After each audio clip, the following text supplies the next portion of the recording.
शिवव्रती का व्रत कभी निष्फल नहीं होता है। तो कल रात्रि को संकल्प करना कि परसों शिवरात्रि है। शिवरात्रि के दिन सुबह संकल्प करना कि आज शिवरात्रि का मैं व्रत करूंगा। व्रत में 5 धर्म, तप, कर्म, जप, ध्यान और ज्ञान है। फिर आप स्नान आदि करके पहले तो शिवरात्रि का व्रत करूंगा, कल रात को सोचते सोचते सो जाना। और फिर परसों सुबह शिवरात्रि के दिन शांत शिव समाधिस्थ है और सब देव है, शिव जी महादेव है, क्योंकि शिव जी विश्रांति की महिमा जानते। भगवान नारायण देव शयनी एकादशी को शयन करते और देव उठी एकादशी को जगते। तो शयन कैसे करते? जैसे ये आपके हमारे शरीर शयन करते, ऐसे नहीं, अपने आत्मा में करणों के बिना विश्रांति पाते। मैं आपको उस साधना में ले जाना चाहता हूँ जहाँ भगवान विष्णु विश्रांति पाते, जहाँ भगवान शिव विश्रांति पाते, जहाँ मेरे गुरुदेव पाते थे, कबीर पाते थे, जहाँ मैं पाता हूँ, मैं तुम्हें वहां ले जाना चाहता हूँ। बहुत ऊंचा साधन है और बड़ा सुगम साधन है और सभी लोग कर सकते। अपने अपने व्यवसाय में भी 4 चांद लग जाएंगे, ऐसा साधन। केवल अपना निर्णय बदल दो कि संसार नश्वर है और संसार में कूड़ कपट बेईमानी करके सुखी होने की बेवकूफी के भाव को मैं त्यागता हूं। अंतरात्मा में सुखी होने को मैं स्वीकार करता हूं। जैसे पत्नी स्वीकार कर लेती है, फेरे फिरते मैं इसकी पत्नी हूं। फिर सब्जी लेने जाती है तो पत्नी पति की, और मंदिर जाती है तो पत्नी पति की, कथा में बैठी तो भी पत्नी पति की। ऐसे ही मैं भगवान का हूं और भगवान मेरे आए।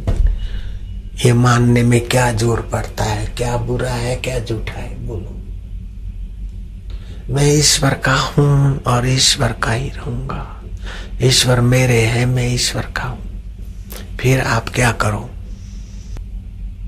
विश्रांति पाने के लिए ये प्राणायाम सीख लिया तुमने, फिर क्या करोगे?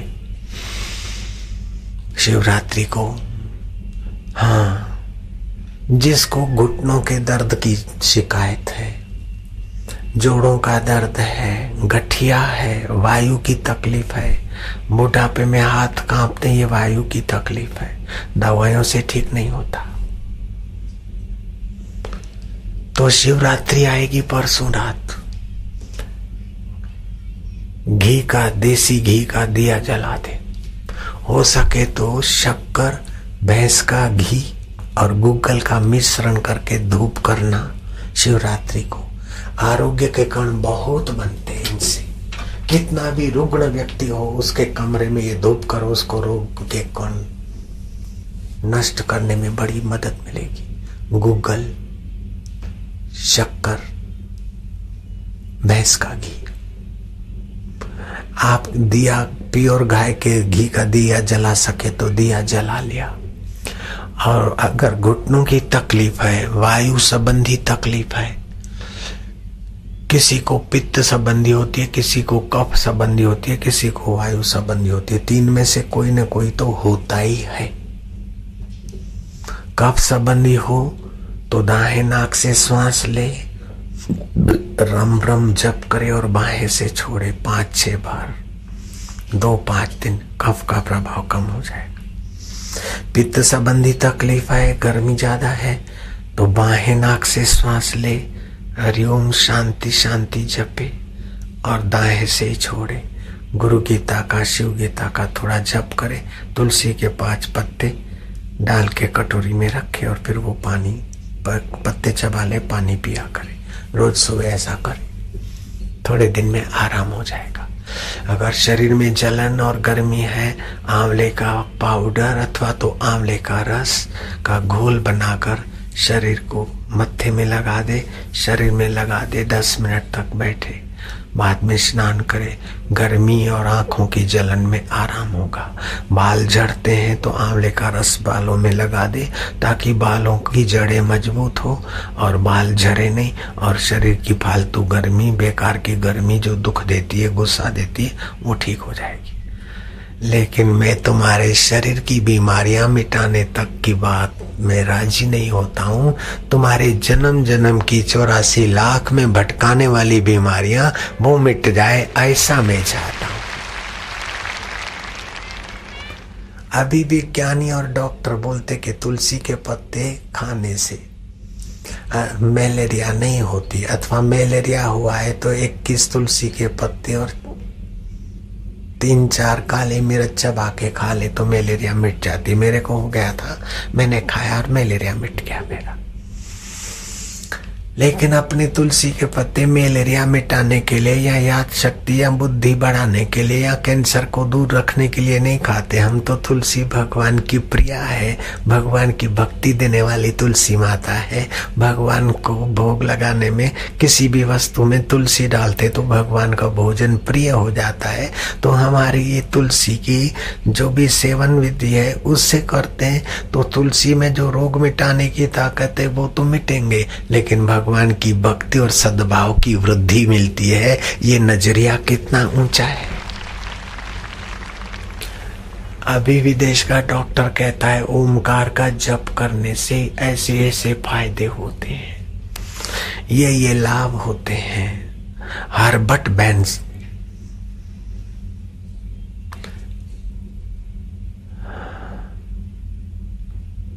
हर्बर्ट बेनार्ड कहता है कि ओमकार का जप करने से आपकी रोग प्रतिकारक शक्ति बढ़ती है। ओमकार का जप करने से आपको ये शारीरिक फायदे होते हैं। हम हर्बर्ट बेनार्ड को धन्यवाद देते हैं, लेकिन हम ओमकार का जप केवल इतने फायदे के लिए नहीं करते। ओमकार तो भगवान का स्वाभाविक सीधा नाम है और मंत्रों का शिरोमणि है, इसलिए ओमकार जप हम शिव जी के साथ भी जोड़ देते। ओम नमः शिवाय। तो आप लोग शिवरात्रि के दिन क्या करना कि शिव पूजन का संकल्प करना, मौन रखना, उपवास रखना, बहुत भूख लगे तो सेव फल अथवा अंगूर खाना अथवा गाय का दूध पीना। शिवरात्रि का जागरण, उसमें व्रत उसे बोलते हैं जो वरणीय है, जिसको हम वरण करें, जिससे हमारा दुख और पाप और दीनता छूटे और ऊंचे सुख और ऊंचे पद को पाएं। और उस जिसको हम वरण करें उसमें डटे रहने की निष्ठा का नाम है व्रत। तो दिन भर शिवरात्रि का व्रत, रात्रि का जागरण, और वायु तकलीफ है तो आप घी का दिया जलाकर बम बम बम बम बम बम बम बम, ये बीज मंत्र है। 1.25 लाख जप करने से जोड़ों का दर्द, गठिया दर्द, वायु संबंधी कई शिकायतें चमत्कारिक रूप से एक रात्रि में शिव जी की कृपा से भाग जाएंगी और शिव जी की प्रसन्नता मिलेगी। नफे में खाली बम बम बम बम। जिसको ये रोग मिटाना हो और शिव जी की कृपा पाना हो, वायु संबंधी रोग, सभी लोगों के लिए नहीं है। बाकी के लोग क्या करें, पूजा करके फिर प्लूत जप करें शिव तत्व में आराम पाने के लिए। ओम, होठ बंद हो जाएंगे मां बोलोगे तो। ओम,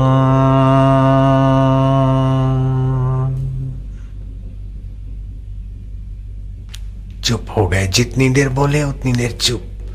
नमो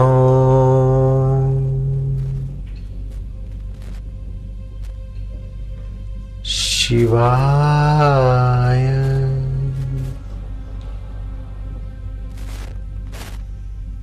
ओम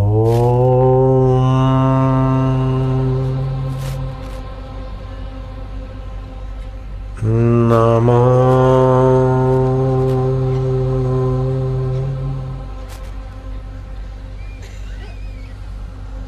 शिवाय। ओम नमः शिवाय, ओम नमः शिवाय पाप नाशिनी ऊर्जा, ओम नमः शिवाय, ओम नमः शिवाय कार्य साफल्य ऊर्जा। लेकिन ये प्लूत जो जपा ओम,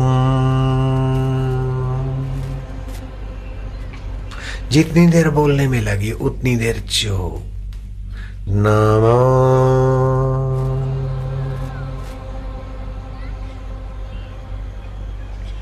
शिवाय,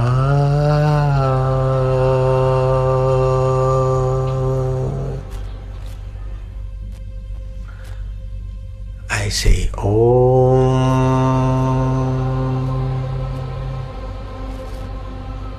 नमो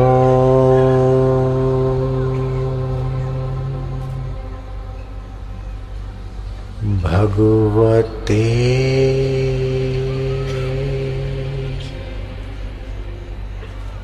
वासुदेवा।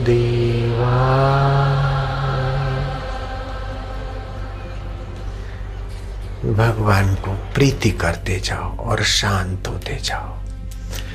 बैठे बैठे कर सके उतनी देर करो, थक गए तो लेट जाओ, विश्रांति। नींद ना आए, उपवास है तो इस प्रकार शिवरात्रि जागरण करोगे तो मनमानी शिवरात्रि कोई 10 कर ले धन्यवाद, लेकिन तुम्हारी ये एक शिवरात्रि भी 10 शिवरात्रि का फल बिल्कुल फलित कर देगी। स्वभाव में और जीवन में खूब बरकत आएगी।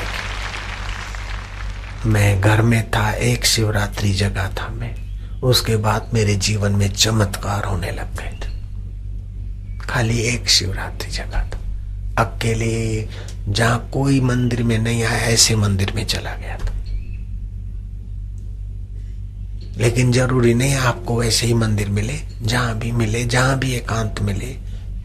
हो सके तो अपने कमरे में ही शिव पूजा करते हो तो वहां गौमूत्र से जरा पोता कर लेना और गूगल का धूप कर लेना। वहीं शिव जी का मानसिक पूजन कर सकते, उससे भी शिव जी प्रसन्न होते।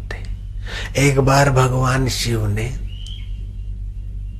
1 वर्ष का व्रत रखा था और वो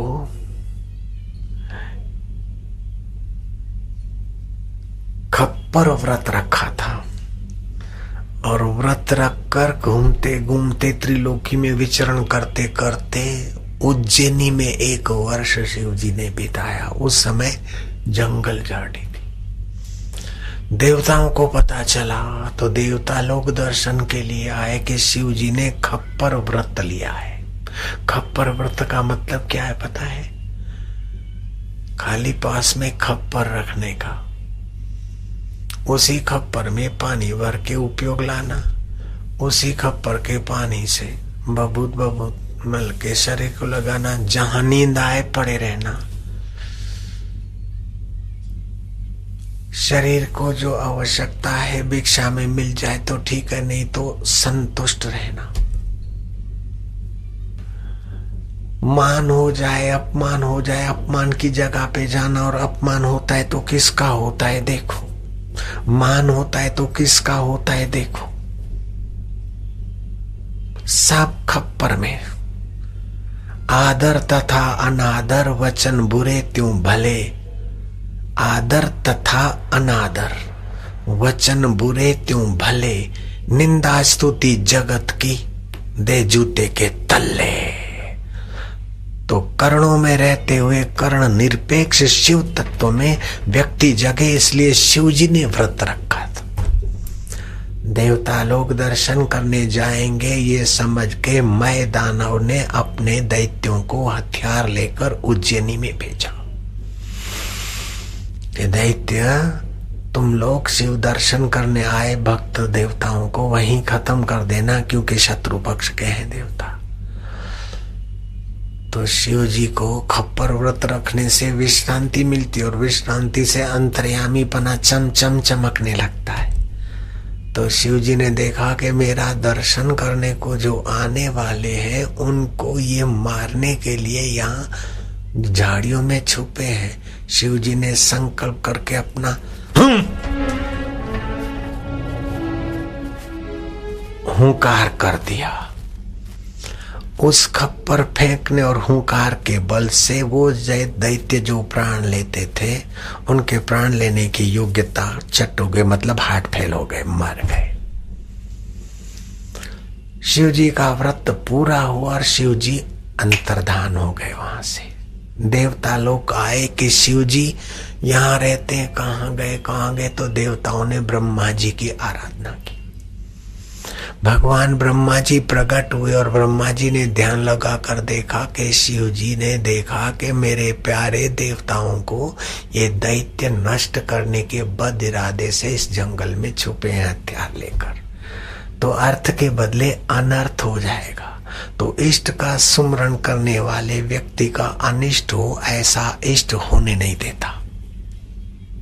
इष्ट मंत्र में ये ताकत होती है।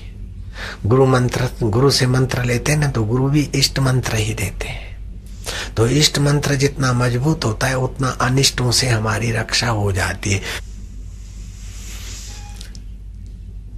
तो जीवन में बहुत बहुत लाभ होते हैं। भगवान शिव ने पार्वती को कहा कि बिना दीक्षा के जीवन व्यर्थ है सती। वामदेव गुरु से भगवान शिव ने पार्वती को दीक्षा दिलाई। स्कंद पुराण में ये बात आती। भगवान शिव पार्वती को ले जाते थे अगस्त ऋषि के आश्रम में, सत्संग सुनते हैं। शिव जी को भी सत्संग प्रिय है, सुनते सुनाते। राम जी भी वशिष्ठ के चरणों में सत्संग सुनते हैं। सीता और लखन को भरद्वाज जी के चरणों में ले जाते, स्वयं भी सत्संग सुनते। कृष्ण भगवान भी युद्ध के मैदान में अर्जुन को सत्संग सुनाते हैं।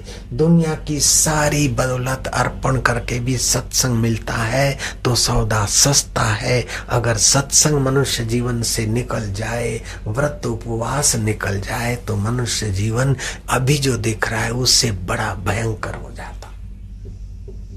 जिन देशों में व्रत का महत्व नहीं है, उपवास का महत्व नहीं है, सत्संग का महत्व नहीं, वे देश भले बाहर से धनाढ्य दिखते लेकिन हिंदुस्तान से बहुत ज्यादा दरिद्र है बेचारे। औषधि खाने के बाद भी नींद नहीं आती, ये दरिद्रता की पराकाष्ठा है। भोजन है पचता नहीं है, गाड़ी है बैठ नहीं सकते, मन है लेकिन शांति नहीं है, बुद्धि है लेकिन बुद्धिदाता में क्या कुछ पता ही नहीं। कितने बेचारे दया के पात्र हैं। मैं तो भारतवासियों को अभी भी धनवान मानता हूं। वो जमाना था कि सोने के बर्तन में भारत के लाल भोजन करते थे, वो जमाना था। युधिष्ठिर ने यज्ञ किया तो 1,00,000 साधु ब्राह्मणों को सोने के बर्तनों में भोजन कराकर हाथ जोड़कर प्रार्थना करते, भो भो साधु। राजसू यज्ञ में ये सोने के थाली कटोरे आप दीक्षा में दक्षिणा में स्वीकार कर लो। कुछ ब्राह्मण साधु ले जाते, कुछ बोलते कि असली आत्म सुख कर्ण निरपेक्ष हीरा हमारे पास है, तो ये थाली के जैसे तुम पत्तल छोड़ के उठ जाते हो, ऐसे थालियां छोड़कर उठ जाते थे। वो जमाना था। भगवान शिव जी तो चले गए, खप्पर व्रत पूरा हो गया। देवता लोग विवल हुए, ब्रह्मा जी प्रकट हुए उज्जैनी में महाकाल। ब्रह्मा जी ने ध्यान लगाकर देखा कि ऐसा हुआ था। देवताओं तुम्हारा हनन करने के लिए दैत्य मैदानों ने दैत्य भेज रखे थे, पूरा लंबा चौड़ा जंगल था। इसलिए शिव जी ने तुम्हारी रक्षा के निमित्त खप्पर फेंक दिया उन पर और वे नष्ट हो गए वहीं शिव जी के संकल्प से। और शिव जी यहां से संकल्प करके अंतर्धान हो गए। देवताओं को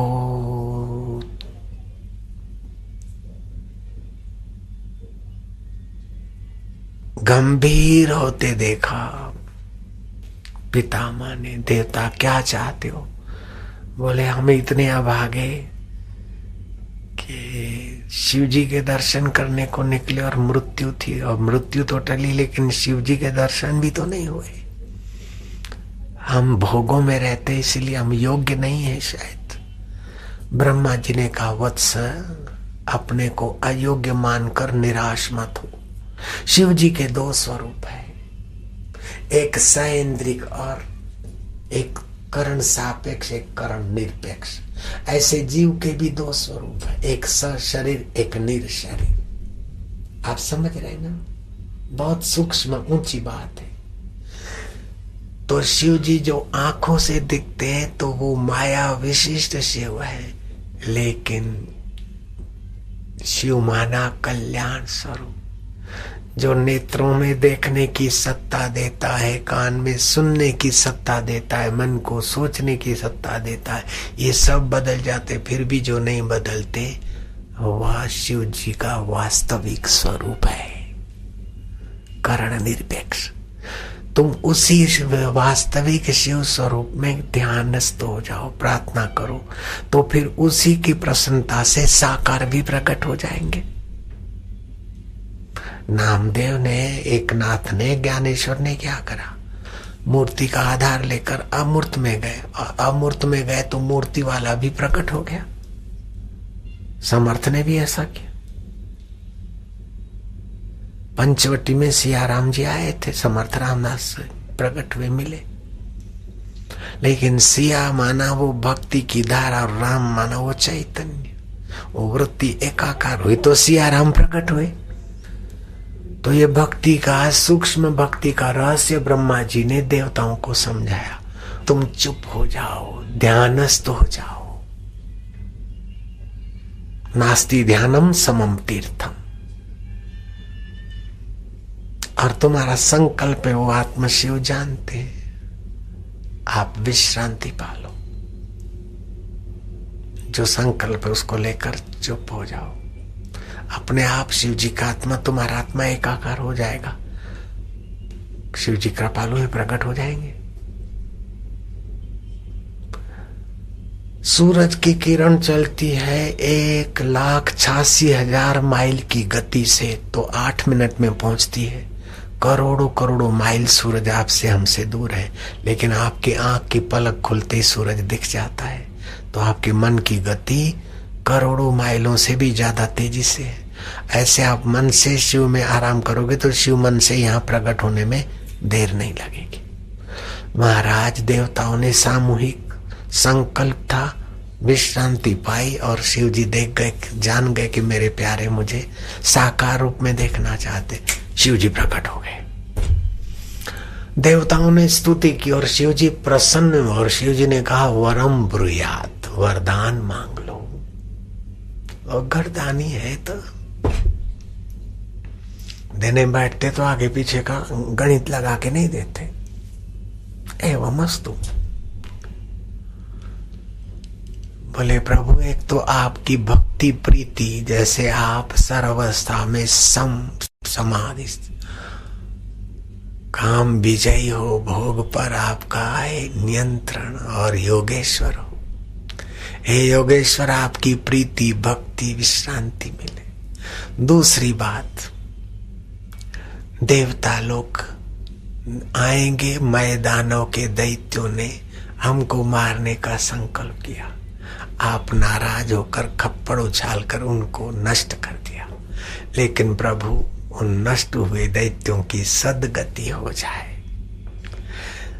शिव जी प्रसन्न हुए कि देवता, तभी तो तुम देवता हो कि देर सबेर दुश्मन की गहराई में भी हमारा परमात्मा है, ऐसा नजरिया है। देवता तुम्हारा जय हो, यश बना रहेगा। और जो शिव जी के खप्पर से गए हैं, शिव जी के हुंकार से गए, तो इधर उधर काय को जाएंगे, शिवलोक में ही है, मेरे गण हो गए हैं, वहां शांति से रहेंगे। ललाट पे तिलक करने से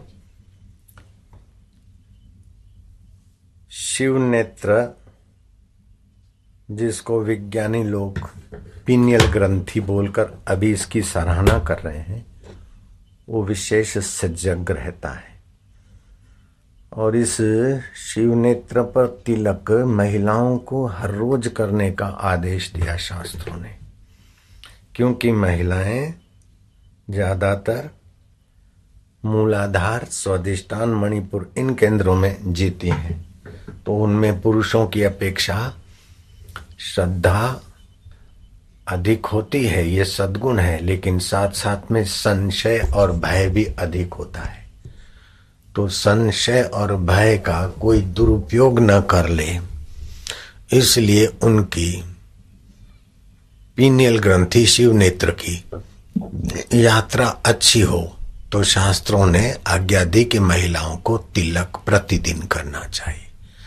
आदमी तो जब कोई शुभ कर्म हो तभी भले तिलक करे, तो उसके शुभ कर्म में बरकत आएगी, सूझबूझ से होगा। लेकिन महिलाएं तो रोज करें।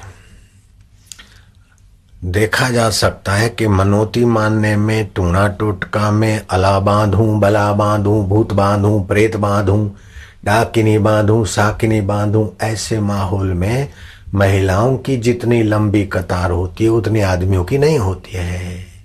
तो मानना पड़ेगा कि महिलाओं में श्रद्धा पुरुष की अपेक्षा ज्यादा होने पर भी संशय और भय की वृत्ति की बाहुल्यता है, तो उसको निवृत्त करने के लिए महिलाओं को रोज तिलक करना चाहिए। तिलक से क्या फायदे होते हैं? शोभा बढ़ती है, तेज बढ़ता है, प्रसन्नता बढ़ती है, प्रीति बढ़ती है, उत्साह और बल बढ़ता है। तिलक चंदन का हो तो बहुत अच्छा, हल्दी का हो तो भी बढ़िया है, सिंदूर का हो, कंकु का हो, तुलसी के जड़ की मिट्टी का हो, पीपल के जड़ की मिट्टी का हो, ये सारे तिलक हितकारी है। ओम नमः शिवाय। ओम नमः शिवाय। व्रत, उपवास, पर्व और त्योहार, इन सभी में व्रतों की विशेष आध्यात्मिक भूमिका रही। जो हम वर्ण करें अच्छी बात को और उसमें आने वाले विघ्न बाधाओं से जूझते हुए पूर्ण करने का संकल्प का नाम है व्रत। एकादशी का व्रत होता है, चांद्रायण व्रत होता है, और भी कई व्रत होते हैं। अपनी अपनी जगह पर सबका महात्म्य और महत्व है। लेकिन शिवरात्रि का व्रत इन सबों में अनूठा है, और देश भर में तो क्या विश्व भर में इस शिवरात्रि के व्रत का, रात्रि का थोड़ा जागरण पूजन सभी लोग, लगभग बहुत सारे करोड़ों करोड़ लोग करते हैं। इस व्रत में व्रत रखने से क्या फायदा होता है? एक बात आई कि शिवरात्रि का व्रत क्यों, महोत्सव क्यों नहीं, त्योहार क्यों नहीं, उत्सव क्यों नहीं? ये व्रत रखने से क्या लाभ होता है? व्रत रखने से मन शांत होता है कि अब तो आज ये करना ही है, ये नहीं करना है। दूसरी बात, कार्य और ध्येय की सिद्धि में दृढ़ विश्वास बनता है। तीसरी बात, सात्विकता बढ़ती है। चौथी बात, साधना में मन का सहयोग मिल जाता है कि अब तो ये करना है। पांचवी बात, संकल्प शक्ति का विकास होता है। छठी बात, शरीर इंद्रिय पर कुछ नियंत्रण का सामर्थ्य बढ़ता है। सातवीं बात, संकल्प शक्ति, इच्छा शक्ति बढ़ती है। सात्विक इच्छा शक्ति बढ़ती है, जिसको बोलते हैं आशीर्वाद, दुआ। तो जिसके जीवन में व्रत नियम नहीं है, उसके संकल्प में बल नहीं है, उसके आशीर्वाद में भी बल नहीं होता। जो भी महापुरुष हुए, चाहे रामकृष्ण हो, चाहे रमण महर्षि हो, चाहे कबीर हो, चाहे नानक हो, उनके जीवन में मूल में आशीर्वाद देने के सामर्थ्य का मूल है व्रत संयम। कठिनाई को सहन करके भी अपने उद्देश्य में डटे रहना एक प्रकार का वो व्रत है। गांधी जी के जीवन में भी व्रत उपवास का महत्व था। सोमवार का मौन व्रत गांधी जी का सुप्रसिद्ध है, और ये बाकी के उपवास आदि भोजन न करने के व्रत भी गांधी जी उसकी बड़ी सराहना करते थे।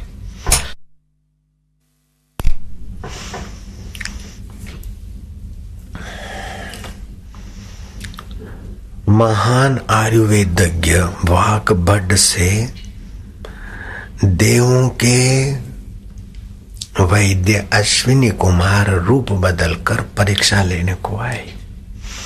और पूछा कि वाघ भट्ट, तुमने इतना ग्रंथ रचा है, ऐसी कौन सी औषधि है जो धरती पर नहीं होती है, जल में नहीं होती है, आकाश में नहीं होती है, न खारी है, न खट्टी है, न तीखी है, नमकीन है, और उस औषधि के लिए पैसा भी नहीं देना पड़ता और सभी रोगों में वो औषधि सहायक होती है, ऐसी कौन सी औषधि है?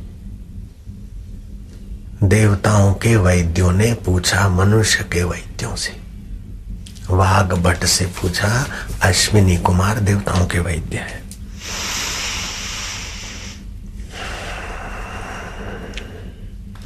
अभूमि जन्मकाशम पथ्यम रस विवर्जितम पूर्वाचार्य समाख्यातम लंघनम परम औषधम। वाघ भट्ट ने कहा, जो भूमि में पैदा नहीं होती, जल में पैदा नहीं होती, आकाश में पैदा नहीं होती, लेकिन वह सभी के लिए पथ्य है, वो औषधि है। अभूमि जन्मकाशम पथ्यम रस विवर्जिनम पूर्वाचार्य समाख्यानम लंघनम परम औषधम। लंघन मतलब उपवास परम औषध है।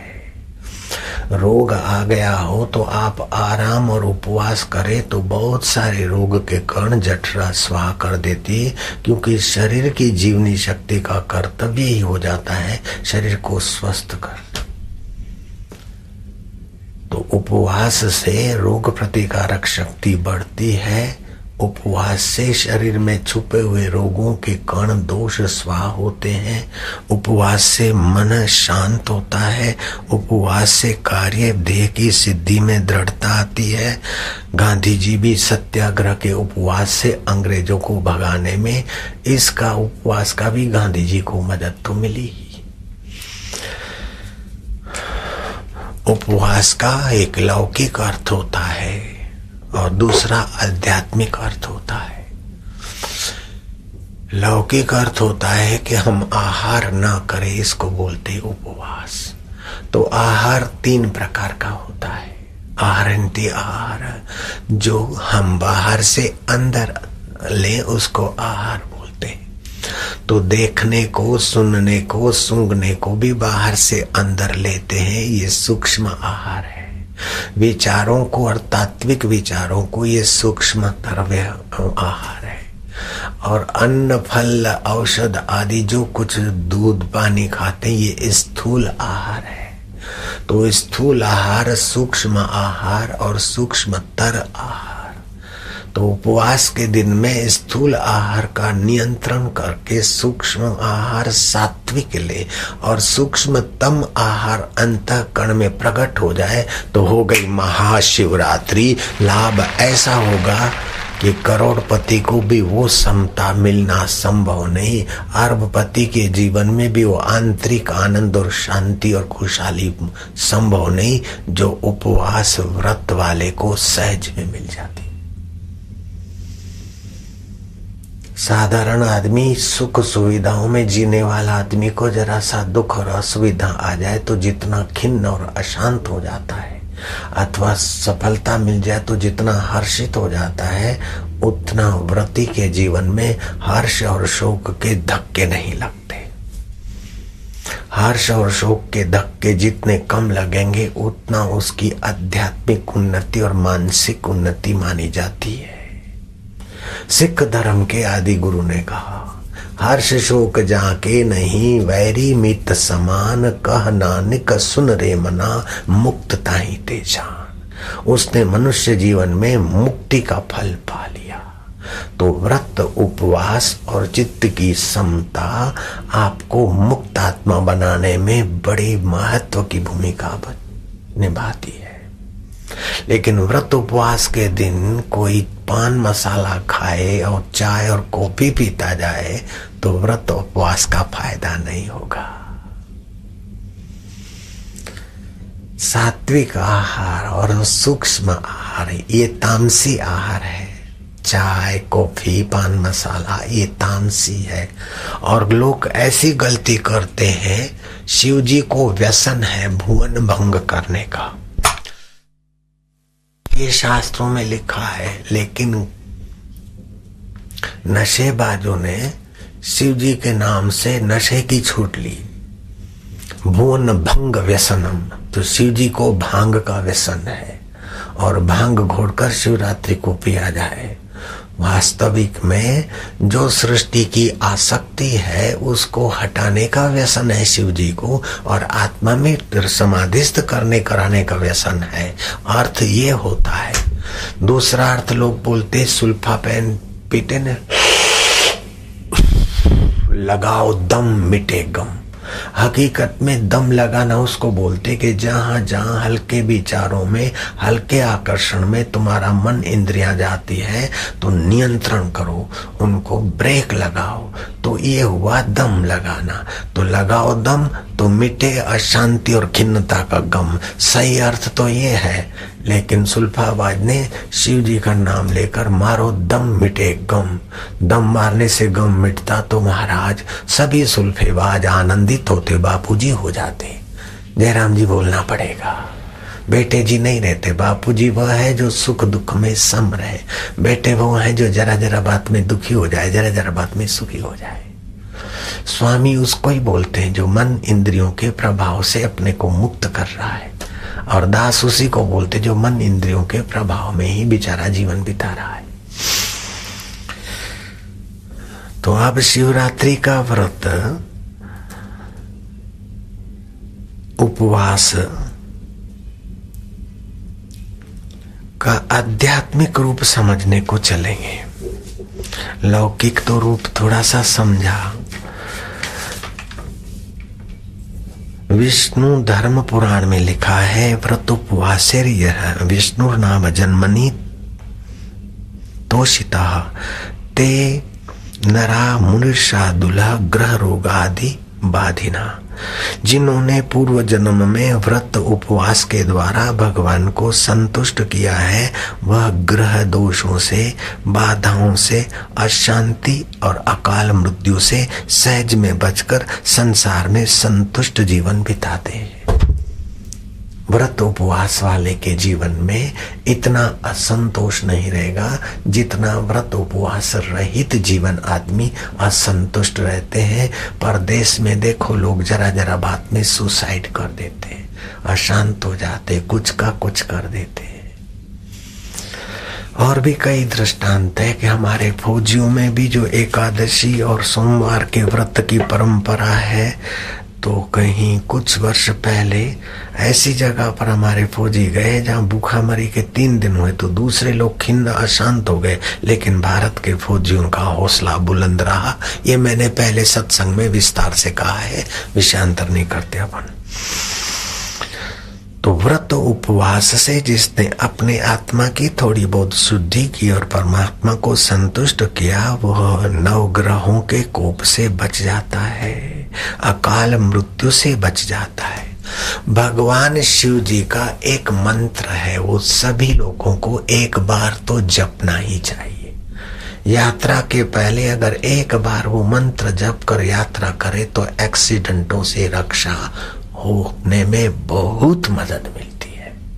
शास्त्र वचन है, अकाल मृत्यु और आपदाओं का शंका हो तो एक बार जप करके फिर घर से बाहर निकले। वो कौन सा है? महामृत्युंजय मंत्र मैं सुना देता हूं। ओम त्र्यंबकम यजामहे सुगंधिम पुष्टिवर्धनम। फिर से बोलता हूं, ओम त्र्यंबकम यजामहे सुगंधिम पुष्टिवर्धनम उर्वारुकमिव बंधनात् मृत्युर्मोक्षमामृतात्। एक बार जप करके घर से निकले तो एक्सीडेंट अथवा बम ब्लास्टिंग या आतंक का भय हो तो उससे रक्षित हो जाओगे। अगर इस मंत्र की 1,00,000 आवृत्तियां होती है तो पाप नाश और नाड़ियों की शुद्धि का एहसास होगा, प्रसन्नता होगी। 2,00,000 जप हो जाए तो शिव जी स्वप्न में दर्शन देंगे ही। ऐसे 3,00,000 जप हो जाए तो रोजी रोटी के लिए आपको दौड़ना नहीं पड़ेगा, आपके पीछे पीछे आएगी। 4,00,000 जप हो जाए तो आपके संकल्प में सामर्थ्य आ जाएगा, आपकी आशीर्वाद और दुआ फलने लगेगी।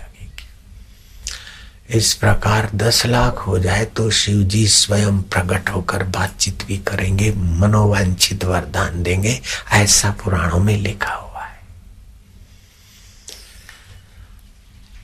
तो शिव जी के 2 स्वरूप हैं, एक व्यक्त स्वरूप और दूसरा अव्यक्त स्वरूप। ऐसे आपके भी 2 रूप हैं। अभी जो दिखते हैं वो व्यक्त स्वरूप है और जिसकी सत्ता से दिख रहे हैं वो अव्यक्त स्वरूप है। ये अव्यक्त स्वरूप माइक्रोस्कोप में भी नहीं।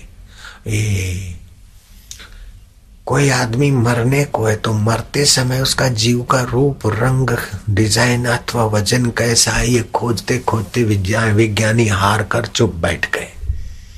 मृत्यु की घड़ियां गिनने वाले को एक मजबूत शीशे के कवर में रख दिया और अब मरने कई है और कई माइक्रोस्कोप और कई कुछ यंत्र लेकर बैठ गए। वो व्यक्ति बीमार जो मौत थी उसकी, वो मर तो गया लेकिन वो उसका रंग रूप कैसा है आज तक पकड़ में नहीं आया। ये अव्यक्त स्वरूप है आपका। आप अपने को मैं बोलते नहीं है, मैं हाथ पैर वाला। वास्तविक में आप हाथ पैर वाले नहीं है। हाथ पैर वाला आपका शरीर है। ये शरीर यहाँ पड़ा रह जाएगा फिर भी आप रहते हैं। स्वर्ग में रहे चाहे किसी शरीर में रहे तो आप अव्यक्त हैं। तो अव्यक्त को अव्यक्त की प्राप्ति हो, अर्थात जीवात्मा को शिव पद की मुक्ति की प्राप्ति हो। इसलिए व्रत का आरंभ तो व्यक्त से होता है, पूजा तो व्यक्त से होता है, लेकिन पूजा की परिसमाप्ति अव्यक्त में विश्रांति होती है। यह बहुत सूक्ष्म बात है। इसको समझने मात्र से हजारों गौदान करने का फल लिखा। भगवान शिव आकाश मार्ग से पार्वती के साथ आते प्रकाशमय दिखाई दिए। राम जी के गुरु वशिष्ठ जी ने, योग वशिष्ठ महारामायण वाल्मीकि रामायण के आधार पर कहता हूं, तो शिव राम जी एक बार आकाश मार्ग से दिव्य प्रकाश देखा। मैंने गौर करा तो शिव पार्वती आ रहे। मैंने मन ही मन उनका स्वागत किया, फिर उनके लिए आसन बिछार वे बैठे। मेरे से कुशल समाचार पूछा। हिमालय की एकांत गुफा में और आश्रम में हम साधन भजन करते थे। शाम को शिष्यों को बुलाकर वैदिक ज्ञान देते थे। उस समय की बात है। शिव जी ने हमसे पूछा, मुनि शार्दुल, तुम्हें यहाँ गंगा जी का शीतल जल तो मिलता है, फल फूल और तमाल के वृक्ष फल फूल आदि तो सुव्यवस्थित आपकी तपस्या चल रही है। कुशल समाचार पूछने के बाद मैंने शिव जी को प्रार्थना की कि प्रभु मेरे को एक प्रश्न पूछना है। शिव जी ने कहा, मुनि शार्दुल पूछो। संत कुछ भी पूछते हैं तो समाज के हित में ही होता है। तो शिव जी से पूछा मैंने कि वास्तविक शिव की उपासना क्या है? वो कौन देव है जो अब सहज में ही प्रसन्न हो, और वो कौन देव है जिससे मिलने के बाद जीवात्मा की मुक्ति होती है, और वो वास्तविक देव क्या है, व्यवहारिक साकार देव क्या है और तात्विक देव क्या है? इस प्रकार के गूढ़ प्रश्नों का उत्तर भोलेनाथ आपके सिवाय कौन दे सकता है? भगवान चंद्रमौली प्रसन्न वदन बोले कि मुनि शार्दुल, इस प्रसंग को सुनाना शिव के वास्तविक पूजा के फल को प्राप्त करने के बराबर है। ये मैं आपको योग वशिष्ठ महारामायण वाल्मीकि रामायण के आधार पर सुना रहा हूं। शिव जी ने कहा कि इंद्र भी वास्तविक देव नहीं है, वरुण भी वास्तविक देव नहीं है, कुबेर भी वास्तविक देव नहीं है, और तुम भी वास्तविक देव नहीं हो, मैं भी वास्तविक देव नहीं हूं। लेकिन वास्तविक देव जो तुम्हारे, हमारे और इंद्र के अंदर छुपा है वो अव्यक्त आत्मा परमात्मा शिव वास्तविक देव है, और उसी देव का ये अभिव्यक्त संसार और शरीर है जो 10 कोस नहीं चल सकते। 10 कोस बराबर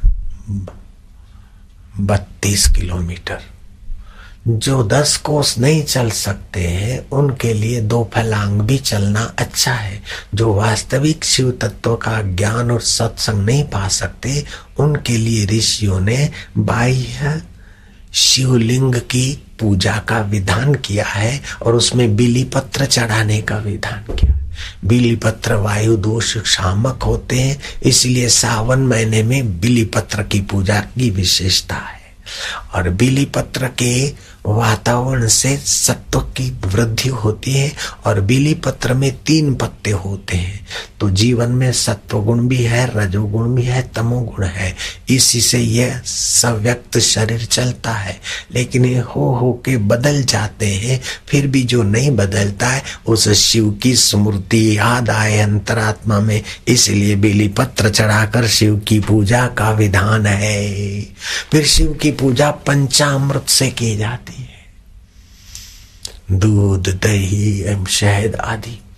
तो ये पंचामृत क्या है कि पंच भौतिक स्थूल शरीर और पंच भौतिक ये जगत जिस आत्म शिव से संचालित है, उसी शिव को सर्वश्रेष्ठ सर्वोपरि जानकर उसी की पूजा स्मृति की याद लाने के लिए पंचामृत से पूजा कही गई है। नारायण नारायण।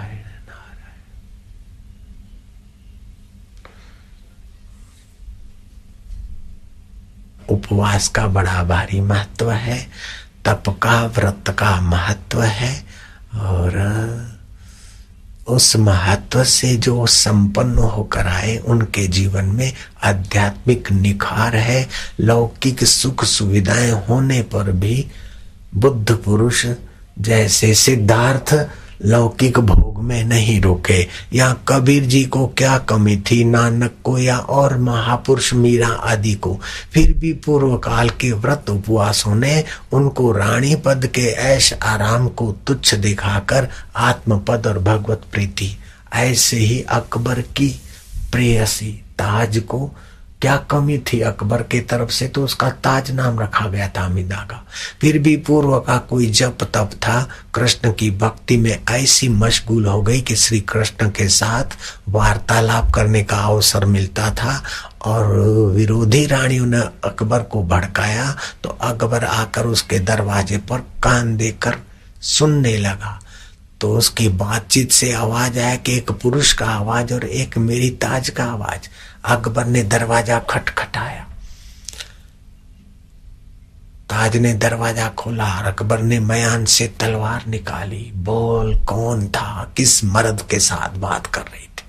ताज ने कहा बेशक आपका अनुमान सच्चा है, मैं एक मर्द से बात कर रही थी। वो कहाँ है मर्द? बोले वो प्रकट भी हो जाते, अंतर्धान भी हो जाते। जिस मर्द की मैं पूजा करती हूँ उसी के लिए मैं तड़पती थी, तो कभी कभी वो प्रकट होकर वार्तालाप करते हैं, वो भगवान कृष्ण है। बोले मैं कैसे मानूं, संत विठल दास से तुझे मैंने दीक्षा दिलाई तो कुछ तो है, लेकिन मुझे शक है कि और कुछ गड़बड़ी हो तो तुम्हारे अगर मर्द से उस ईश्वर से तुम्हारा सीधा सरोकार है तो उन्हें प्रार्थना करो कि अपनी भक्ताणी को बचाने के लिए कोई सबूत दे। अगर ताज के कृष्ण भक्ति पक्की है तो हे जगत के मालिक, हे अल्लाह खुद खुदा, ये बुझे हुए चिराग जल जाएंगे तो मैं समझूंगा कि तुम्हारी भक्तानी सच्ची है, अन्यथा फिर मुझे शक शुबा घेरेगा। ताज ने प्रार्थना की और अकबर ने थोड़ी प्रार्थना की, बुझे दिए जग गए और अकबर का सिर झुक गया। हिंदू धर्म की ठोस साधना की पद्धति। वास्तविक में मूर्त में अमूर्त में परमात्मा की सत्ता मौजूद, और कभी भी अपने प्यारों को सजाग करने के लिए पत्थर की मूर्तियों को द्वारा दूध पीकर दिखा देता है। ये क्या कम उसका चमत्कार है? हरि व्यापक सर्वत्र समाना, प्रेमति प्रगट हो वही में जाना। तो आपके मन में जब प्रीति होती उस ईश्वर के तरफ से, तो वो परमात्मा सत्ता तुम्हारे अंतरात्मा में प्रकट होती है। फिर तुम उसको सीताराम के रूप में चाहते हो तो सीताराम होकर समर्थ राम को, रामदास को दर्शन देते हैं। तुकाराम महाराज उनको विठल रुकोबा के रूप में मानते हैं, तो विठल और रुकोबा के रूप में तुकाराम को दर्शन हुए। इतिहास साक्षी है।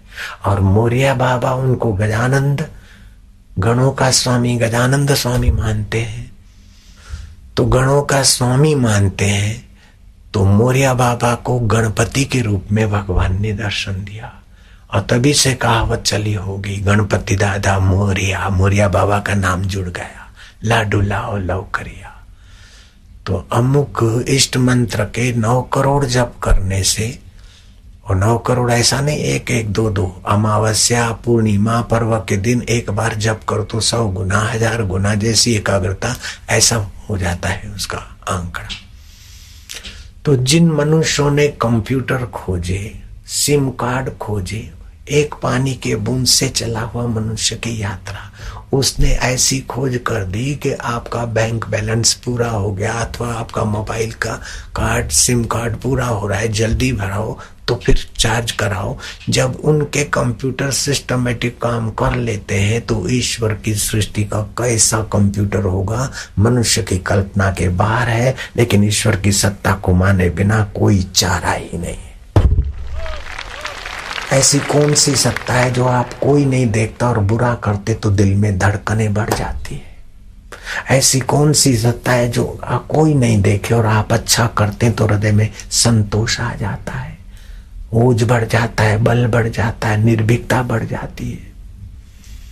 तो उस परम सत्ता का नाम रोम रोम में रम रही है तो राम, कर्षित आकर्षित करती तो उसका नाम कृष्ण, और वो मंगलकारी इसलिए उसी का नाम शिव है। और शिव जी का आध्यात्मिक लौकिक 2 रूप है। अब अपने अनुभव के आगे कोई कुछ भी लिख दे, कोई कुछ भी बोल दे तो साधक उनकी बात नहीं मानते। उनके अपने अनुभव के आगे दूसरा कोई अफवाह का कोई महत्व नहीं होता है अथवा कोई निंदा का महत्व नहीं होता। तुकाराम के संपर्क में आने वालों को लाभ होता है। फिर तुकाराम के लिए अफवाहें और निंदाएं चली तो क्या है, लोग तुकाराम को तो मानते हैं। ऐसे महावीर के लिए तो उनका ही आश्रम का ही आदमी, उनका ही रिश्तेदार 500 साधुओं को लेकर महावीर का विरोध करते करते 500 साधु और गौशालक कहाँ मर के कोने में मिट गए पता नहीं, लेकिन महावीर को तो अभी भी लोग मानते। तो संतों की साधना में ऐसा ठोस तत्व होता है कि 500 व्यक्ति लगातार भोजन करे आश्रम का और विरोध करे महावीर का, फिर भी महावीर अभी तक मौजूद है, बुद्ध मौजूद है, कबीर मौजूद है, शबरी मीरा मौजूद है। ये साधना का और व्रत का चमत्कार प्रत्यक्ष दिखता है। तुकाराम के विरोधी कितना अफवाह करते थे, एकनाथ के लिए लोग कितना कुछ बकते थे, लेकिन जिन साधकों को गुरु सानिध्य का अनुभव हो जाता है वो किसी की घिसी पिटी बात सुनते या पढ़ते तब भी उनके चक्कर में नहीं आते। अनुभव बड़ा गुरु होता है। विकार ही तो मनुष्य को गिरा देते हैं, दीन कर देते हैं, तुच्छ बना देते हैं। यह जपा गायत्री करने से ज्ञान प्रकाश में आप जल्दी जग जाएंगे। अज्ञानता में विकार घसीटते हैं, दुर्बल आदमी पर हावी होते हैं। सात्विक बल होगा तो विकार हावी नहीं होंगे ज्यादा। इसी श्वासोश्वास की उत्तम साधना को संत कबीर जी ने अपनी वाणी में वर्णन किया। माला श्वासोश्वास की जगत भगत के बीच, जो फेरे सो गुरमुखी ना फेरे सो नीच। जो नीची बुद्धि के हैं, नीची मति गति वाले हैं, वे ऐसी ऊंची साधना नहीं कर सकते। अथवा जिनके छोटे गुरु हैं, तांत्रिक है, टूणा टोटका आला बंधु बला वाले हैं, वो ऐसी साधना का महात्म नहीं जानते, नहीं कर पाते। ये तो कोई ब्रह्म ज्ञानी साक्षात्कारी महापुरुष, ईश्वर प्राप्त महापुरुष ही इस साधना को जानते हैं, उस तक पहुंचते और पहुंचाने की ताकत रखते। श्वासोश्वास की गिनती 50 की हर रोज करने वाले साधक के जीवन में साधन भजन में भी बरकत आती है और भाग्य में भी परिवर्तन होने में आसानी होती। मेटत कठिन को अंक भाल के, भाग्य के कुअंक मिटने में बड़ी मदद मिलती।